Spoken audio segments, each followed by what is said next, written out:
Hello YouTube, this is Adrian and Bernard again. Hi guys. Bringing you episode 8, which will be titled Alien Autopsies by Don Jernigan. Yeah. Don Jernigan, like I said before, was a friend I grew up with who went to Korea with me, but we split up August 28, 1952. Did not see one another or hear from one another again until March of 1955. Over a period of time, he got married and moved to Columbus, Ohio, became the head of a UFO organization. Here is what he sent me. The letter he sent me, on the first page, was an obituary of a person by the name of Leonard Stingfield, who was a UFO crash investigator. On the second page was a letter to me saying, Bernard, this letter is of grave importance, and I implore you to take it very seriously. My organization that I started here in Ohio in 1978 is presenting a very serious case to you. Unknown to me, Mr. Leonard Stingfield died in 1994 from lung cancer. But I often wonder, we know that the government undercover forces against UFOs is a reality. We can't always be certain of what we are told. In order to prevent suspicion, the deaths of those tied to UFOs are made up to seem like anything but murder.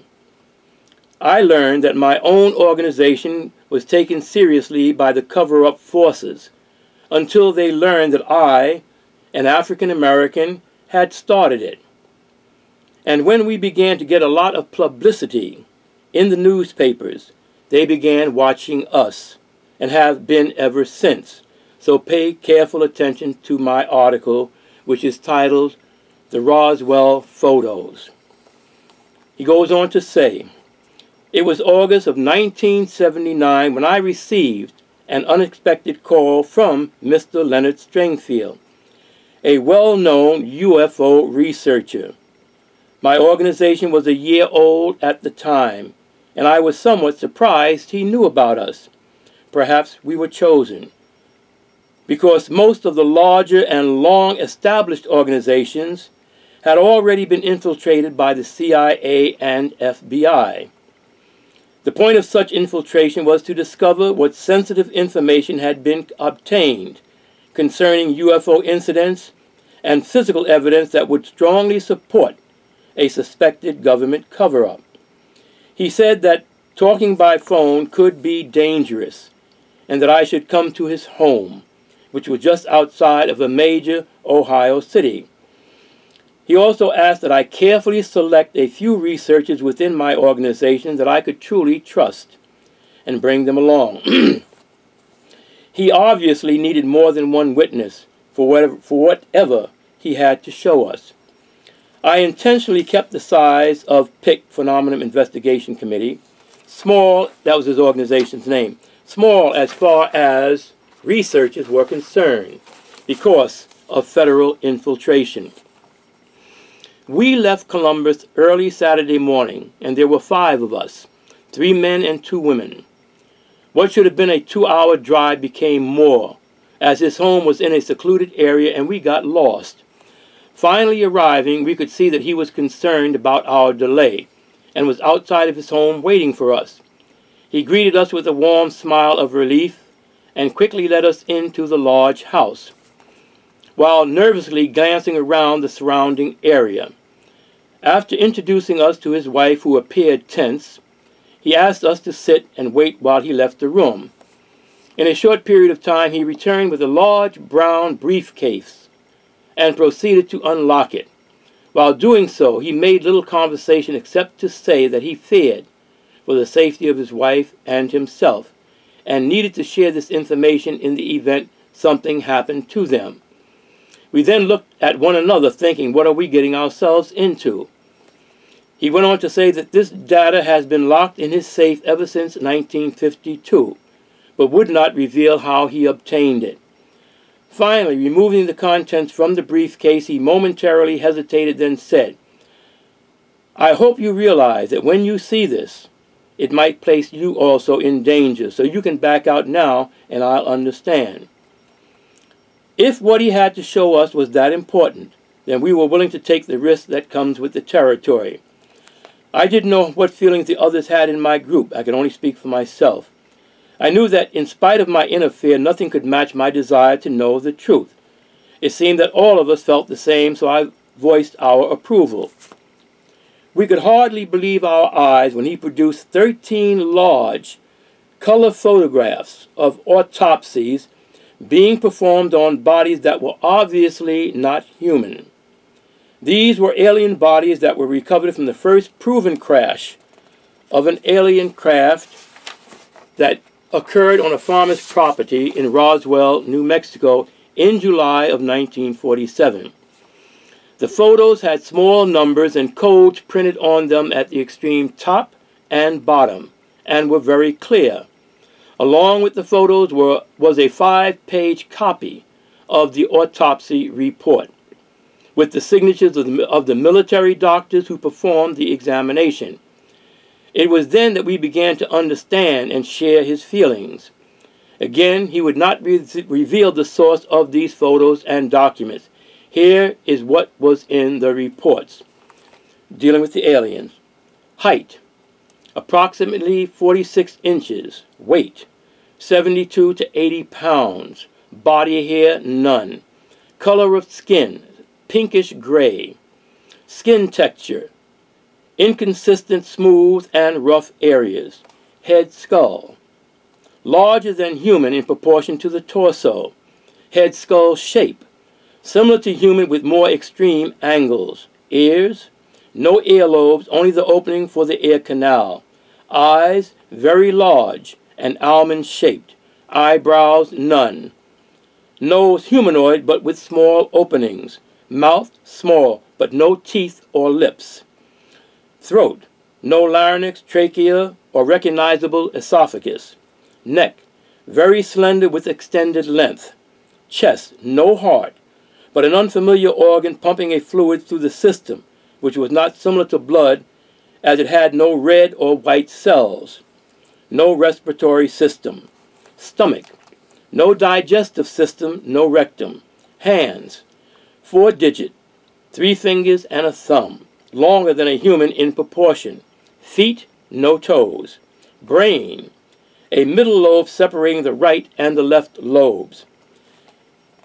My conclusion was that these creatures were not born, but were genetically engineered by some intelligence with a vast knowledge of DNA.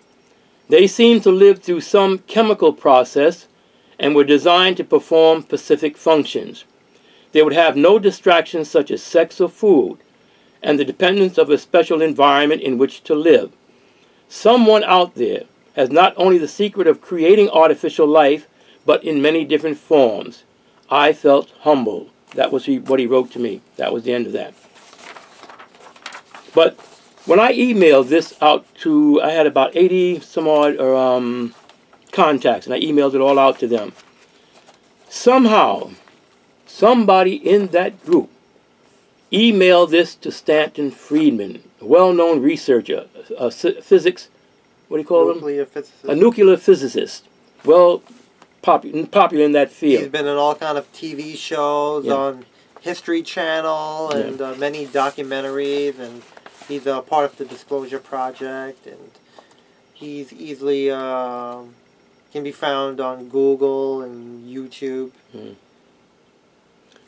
Yeah, he somehow, like I said, he received this, what I just read to you, and emailed me and told me to get in contact with him over the phone. He gave me his telephone number. And I called him. He wanted to know, he knew that my friend had passed, but he wanted to know if I knew any of the his team of researchers. I had met them only once when I went to visit him. So I don't know. I told him I didn't know their names or anything about them. We talked for a little while, and then he eventually hung up. I heard no more from him. I don't know whether he went further into it. I'm sure he could have, knowing the organization's name. He probably could have gotten in contact with somebody in Columbus, Ohio. but he never said anything more about it. But I was surprised that somebody knew him and gave that to him. I wanted to ask you a few questions about what Don had sent you. What do you think about it? Knowing him and knowing the organization, do you believe it to be legitimate that he met this man and this man actually had these photos that he believed to be alien bodies? I'll tell you. I remember Friedman saying, when he read this, he said he was that kind of a person. What's his name? The guy who Leonard Stingfield. Leonard Stingfield. Stanton Friedman recognized his way of doing things. He said he never, or everything that he got, he never told his sources. And that's what he said. He wouldn't even tell him where he got it from. So he knew somehow that it came from Leonard Stingfield. Of course, like I said, he wouldn't. They would ask him all kinds of questions, ask him where he got him. He would never tell. Leonard Stingfield was who now? To let our he was a crash investigator. He would, wherever crashes were, he would try to investigate, get there, and find out what was going on. But I believe, yes, I believe firmly, because my friend sent it to me. What did he send it to me for? Mm-hmm. He wanted me to know what had happened. We were both we grew up together. We were kids. We grew up together from 6 to something. We went to the parties together, dances. I used to go to his house to visit him. I knew his family, his mother. Mother used to call me Red. Mm-hmm. Hi, Red. So Mr. Stingfield, who showed Don and the rest of, the other members who came along with him, did he give Don anything besides just showing him the pictures? No, he didn't say anything about him giving the picture. I'm sure he didn't. Mm-hmm. I don't think he gave many photos. Or... If he did, I guess he wouldn't want to put it in paper. He wouldn't want to say something because he would put his life in jeopardy. Yeah, if he had pictures, like Whichco's life was in jeopardy, Stingfield, because he had the photos. What happened to Stingfield? He died. They say he died of a heart attack, but Don, like he said, he doesn't know. Mm-hmm. No, he died from lung cancer or heart. Yeah, he said I think it was. No, he said he died from lung cancer. Yeah, 94. But like he said, I often wonder because he had something and they didn't want that revealed. Mm-hmm. They might have done something, went into his house in some period of time, found the photos and took them off. Mm-hmm. See? If his wife knew about it, maybe she had a backup plan of giving it to someone. I do not know. I do not know because he never said anything about his wife, Dawn. He didn't say anything what might have happened. I don't know what might have happened to her. I don't know. There's nothing about that. I wonder if there's anything on computer about that, about his wife. Maybe I'll look up into it and see if there's anything reported, anything that might have happened to her. But yes, I believe that's what he put there. And from the description of what Don had said, the bodies looked like, weight and the description of them, it does match a lot of testimony from others who have seen these beings and described them. And like you said, he had the doctors' names and the reports. What they said, Dr. So and so. So yeah. Why do you think the bodies are being withheld? They don't want they don't want people to know these things. It's going to upset. If the people knew this was happening, you know how fast the news reporters would be on them. They'd be all over the world. They would come here in groves and come trying to find out, asking them all kinds of questions that they cannot answer. And I find it funny that you mentioned the reporters. Because a lot of the mainstream media, for those that don't know, they're privately owned. I believe CBS is owned by Viacom. NBC is, I don't know if they're fully owned or just have... but General Electric, I believe, formerly owned them, but now I think they have a part in shares. Fox, of course, is privately owned. ABC is, I think it's mostly owned by Disney. So these are private corporations that, own the mainstream news networks, and it's a business. I mean, they want to make money, and they have to do whatever's profitable. and keeps them, you know, rich, and the people who work for them, the news reporters, you know, they went to school, they have loans, you know, they want to start a family, they have a mortgage, and, you know, that's their job, and you know, they can't go outside the boundaries because the editor, you know, won't let them, you know, do a story on it, because, you know, they would lose their jobs and probably get blacklisted, you know, from going to other networks. Yeah. It's very hard in today's society to get real news of what's really going on in the world, because as long as private interest control the mainstream media, our news is going to be we're not getting the full story. They're going to tell us what they want to tell us, and things that are really going on, they're going to tell it to us in their version of it. And the people who watch these news, they just believe whatever they see on the news without questioning it. And you know, with the alien bodies, you know, maybe that's why we haven't seen a lot of things on the news about UFOs. And whenever they do have something on it, they laugh it off, you know, to you know, shoot it down. Oh yeah.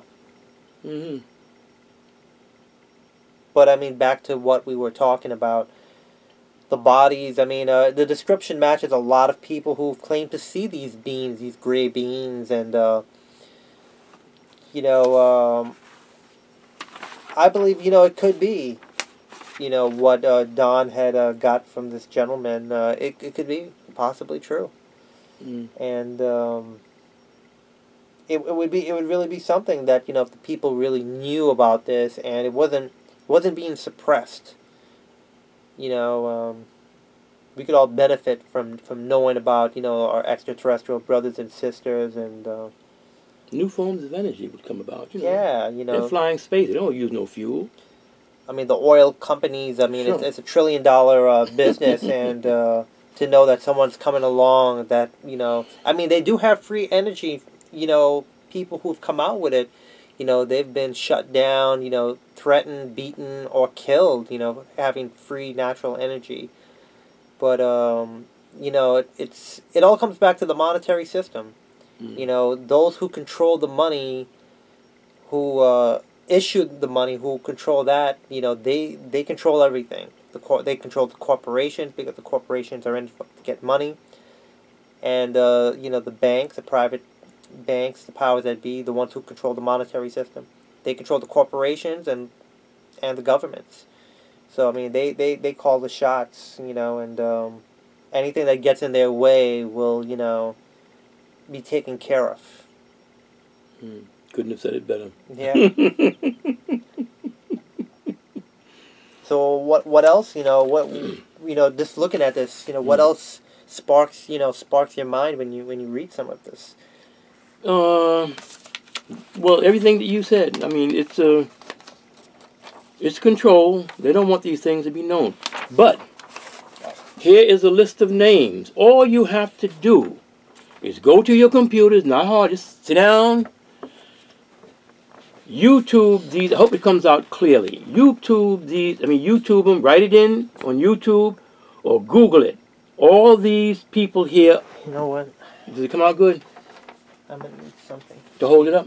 Yeah, something that's dark. Oh, okay. I got it. Oh, I see, behind it, yes. Because of the light. Oh, yeah, okay. Can you get it all? Yeah. Go ahead. Yeah. These are astronauts. These officials in the government. Pilots. Radar men. People who have seen missiles knocked out of the sky by UFOs. It's right there. Just Google these individuals.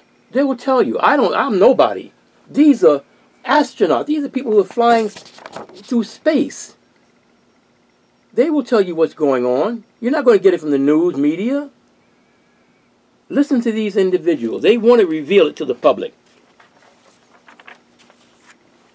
I hope it came out good. I hope they can see it. Yes. Okay. It came out Okay, good. Good. You know, we're going to do a video talking about the monetary system. Yes, yes, yes. And it's something that I'm very passionate about, and, you know, Bernard is, and we believe that most of the problems that we're going through are the result of the monetary system, and the one that we have is not really working out for the people. But we're going to do an episode on that, where we'll talk about what the problem is with our current monetary system, and we're going to give ideas on a new monetary system, and I'll also propose ideas on how we need to change our current system and transition to a new system. It's not easy, but I look forward to doing that episode, you know, me and Bernard, and you know, with all of this, I mean, it's really fascinating to know that, you know, these autopsies were done, and you know, from what I've heard with some of the bodies at Roswell, that, you know, they were already dead. You know, so at least they weren't alive, you know, to go through it. But I know there have been many crashes, you know, many UFO crashes that our government has, you know, retrieved. You know, there's one in Brazil in, what, 1994, I believe? I don't forget the year. Yeah, 1994, 96. They had quite a few here, they say. They did a report. They, Aurora, Texas, I think it was 1896. You know, a UFO crashed into a town in Texas, Aurora. You know, you guys can Google it. And the people in the town had found the body, you know, the survivor of this UFO, and they knew it wasn't human, but they gave him, the being, a funeral, and the body was buried there for almost, you know, 3/4 of a century, you know, maybe, I don't know, 70 years or something. I don't know. I don't Until, remember. I remember this incident, but I don't know how many years. Yeah, they found out that, you know, the UFO investigators have found out this body was in the cemetery in Aurora, and the powers that be, you know, got word of that. You know, they were trying to find the body, to dig up the body, and they shut down the whole cemetery, and they removed, the powers that be removed the body. Who knows what happened to it? But they never let the investigators get a chance to go in there and find it. You know, they intercepted them in time, because they knew that if they found that body before they did, that it would, you know, things would change. You know, and there's been many crashes. I mean, you know, the internet is a powerful tool that we have. You know, the powers that be, they want to get control over the internet. Oh, they want to get control of that now. You know, that's something right now we can use to, you know, research things and find out about UFOs and, you know, extraterrestrial crashes, and there's just so much out there on the internet that that's why they want to get control, you know, the private sectors over the internet, because they want to limit what information is being put out there. Go ahead, keep on. Yeah. I was looking for something, guy's name. Was it Charles Holt? Oh, Charles Holt was the one at the Rendlesham Forest? Oh, yeah, it was somebody different then. It wasn't Holt. I'm trying to see if I have the guy's name. That's another interesting, Charles Holt. Oh, Clifford Stone, I think it was. Was a colonel that was part of the United States Air Force, I believe. And there was a UFO sighting right over the Bentwaters base in Rendlesham Forest in England. That's something you can look up. It's a very interesting case. Credible, you know, testimony from high-ranking officials in the military, who, I believe Colonel Holt is now a member of the Disclosure Project, which talks about, you know, what happened that night. And it wasn't just one night it happened. It was two nights in a row, back to back, that these UFOs came over this base. It was a nuclear base, right? I think it was just a regular Air Force base. I don't know if it was nuclear or not. The nuclear one might have been, it might have been Salis. Was it Robert Yeah, Salis? well, there was two of them. One Salis was here in the United States. Salis. I think the other person was in another country. Was that where they went into the woods? That was Rendlesham Forest. That's the one I just mentioned with Holt. Okay. I don't know if it was a nuclear facility. Yeah, there was a nuclear facility. It was, there. okay. Yeah, they had nuclear facilities there. Corrected.